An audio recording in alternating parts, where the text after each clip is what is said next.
Technician পরিচয় দিয়ে একের পর এক সরকারি হাসপাতাল থেকে দামি দামি যন্ত্রাংশ চুরি করেও হলো না শেষ রক্ষা। সোনারপুর থেকে গ্রেপ্তার করা হলো অভিযুক্তকে। গত 3 এপ্রিল বিষ্ণুপুর জেলা হাসপাতালের তরফে বিষ্ণুপুর থানায় চুরির একটি লিখিত অভিযোগ দায়ের করা হয়েছিল। অভিযোগে দাবি করা হয় 1 এপ্রিল নিজেকে চিকিৎসা সংক্রান্ত যন্ত্রপাতি মেরামত করার টেকনিশিয়ান দাবি করে এক ব্যক্তি স্ত্রী ও প্রসূতি বিভাগে প্রবেশ করে অস্ত্রোপচারের কাজে ব্যবহৃত দামি দামি যন্ত্রাংশ চুরি করে গা ঢাকা দিয়েছে। হাসপাতালের তরফে এমন গুরুতর অভিযোগ পেতেই নড়েচড়ে বসে বিষ্ণুপুর থানার পুলিশ। তদন্তে নেমে বিভিন্ন সূত্র কাজে লাগিয়ে চোরকে চিহ্নিত করার কাজ শুরু করে পুলিশ।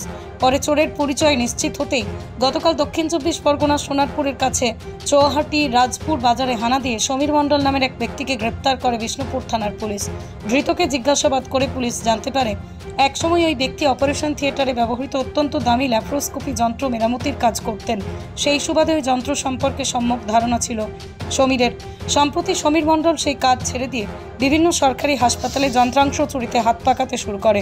জিজ্ঞাসাবাদের মুখে ধৃত স্বীকার করেছে বিষ্ণুপুর জেলা হাসপাতালে চুরির আগে ডোমকল, ঝাড়গ্রাম, কালনা ও কান্দি থানা এলাকার একাধিক সরকারি হাসপাতালে একই কায়দায় সে চিকিৎসা ও অস্ত্রোপচারের বিভিন্ন যন্ত্র থেকে মূল্যবান যন্ত্রাংশ চুরি করে সেগুলো চোরাই বাজারে বিক্রি করেছে। সমীরের সাথে এই ঘটনায় আরও কেউ যুক্ত রয়েছে কিনা তা খতিয়ে দেখছে পুলিশ। 1 এপ্রিলে আমাদের বিষ্ণুপুর ডিস্ট্রিক্ট হসপিটালে দুটা ইনস্ট্রুমেন্ট চুরি হয়েছিল।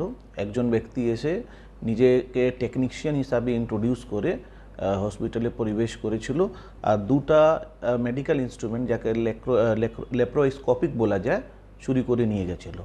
তখনই আমরা কমপ্লেন পেয়ে আমরা কেস করেছিলাম, আর তারপর থেকেই আমাদের বিভিন্ন মাধ্যমে আমরা ওই লোককে আইডেন্টিফাই করার চেষ্টা করছিলাম। আমরা কিছু টেকনিক্যাল অ্যাসিস্ট্যান্স নিয়ে, কিছু ম্যানুয়াল সোর্স লাগিয়ে তারপর সেই লোককে আইডেন্টিফাই করা গেল।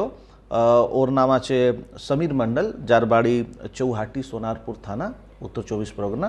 আমাদের টিম কালকে রাত্রিবেলা রেড করে ওকে নিয়ে এসেছে, আর ওর থেকে আমরা অনেকই সেরকম আর ইনস্ট্রুমেন্ট আমরা রিকভার করতে পেরেছি।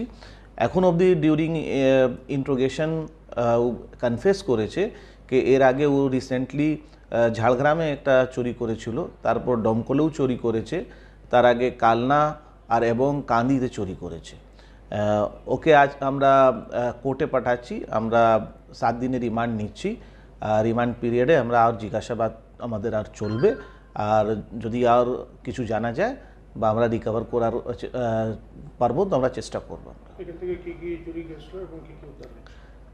ওর কাছ থেকে এখন অবধি আমরা যা উদ্ধার করেছি অনেকই আছে, মানে দুটা ল্যাপ্রোস্কোপিক 10 mm আছে, আবার সেই ল্যাপ্রোস্কোপিক ইনস্ট্রুমেন্টে বিভিন্ন কার্ল স্টোর কোম্পানির আছে। এর ছাড়া অনেক মেডিকেল ইনস্ট্রুমেন্ট আছে, টেলিস্কোপ আছে,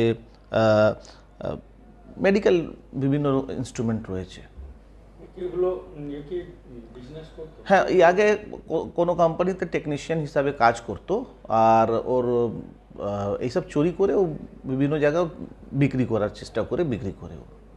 এগুলোর দাম কি জানা গেছে, কিরকম কি হতে পারে টোটাল? অ্যাজ পার আমাদের যে ইনফরমেশন আছে, এই ইনস্ট্রুমেন্টগুলোর দাম 80,000 90,000 টাকা হয়, কিন্তু এই সেকেন্ড হ্যান্ড হিসাবে বিক্রি করে একটু পূর্ণ, তো সেই হিসাবে 10,000 15,000 টাকার মধ্যে বিক্রি করে। এখন অবধি সেই রকম কিছু পাওনি, ইনভেস্টিগেশন আমাদের চলছে, আমরা দেখছি। স্যার, একাই হাসপাতাল থেকে কি করে এত, যেহেতু এই ফিল্ডে অনেক দিন থেকে ছিল, সের জন্য এর একটু কনফিডেন্স আছে। যেভাবে নিজেকে ইন্ট্রোডিউস করে লোক শুনে মনে হয় যে নিজেকে ইন্ট্রোডিউস করে কোনো কোম্পানি থেকে আসছে, তো লোক একটু বিশ্বাস করে নেয়। এই ইনস্ট্রুমেন্টগুলো কি মানে অপারেশন থিয়েটারের মধ্যে ছিল না, ওই হসপিটালে অ্যাকচুয়ালি যেখানে কোথাও স্টোর রুমে বা কোথাও জায়গাতে রাখা থাকে, জানি, যেহেতু এই লাইনে অনেক দিন থেকে ছিল, তো জানি। একাই ছিল? হ্যাঁ, এখন অবধি একাই, ইনফরমেশন যা আছে একাই ছিল। স্যার, অন্যান্য